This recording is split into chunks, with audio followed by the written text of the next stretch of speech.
Are the international students taking the jobs meant for the Americans? A new bill in the Congress is reigniting the debate.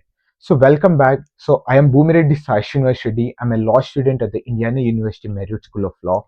In this video, we are going to break down the US immigration law in a way that is clear, fair, and real. Thank you. So, let's start with the basics. As you all know, that the optional practical training program, or the well known as an OPT, allows the international students on the F1 visas to work in the USA for up to 3 years after the graduation, especially in the STEM fields. Sounds like a great opportunity for the real world experience, right? But here is the catch you need to understand. It's never been directly authorized by the Congress or the Constitution.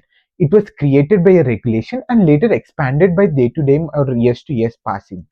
As you all know that the critics gonna argue that OPT gives an unfair tax advantage to the employers since the OPT workers on the student visas, so which is known as an F1 visas, where the employers doesn't have to pay your social security or the Medicaid taxes, so which is saving about 10 to 15% per an employee. So that creates as a financial incentive to hide the foreign grads over the American ones, especially in the fields like the tech, science, and the engineering. This, according to the Congressman Paul Gosar, this hurts the US graduates who are already burdened with the student loans and struggling to find a job. Now enters HR 2315, the Fairness for the High Skilled Americans Act, which has been reintroduced again by the representatives, the Paul Gosar. If the bill has been passed, it would terminate the OPT program completely. The Gosar says it's about ending what he calls a loophole that bypasses the H1B visa system and floods the market with the cheap labor.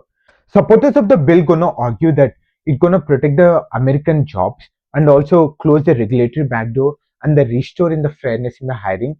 And as you all know that the critics say eliminating the OPT gonna harm the US universities, of course, as that's a universal truth, and deter the international talent and hurt innovation and the diversity in the workspace. So is it a protection or a restriction that should be decided by the congressman? That's the debate as usual. So as you all know that the bill is still in the early stages, it's not clear if it will pass or not, but it reflects a growing sentiment in the Congress to rethink the postgraduate work options for the international students.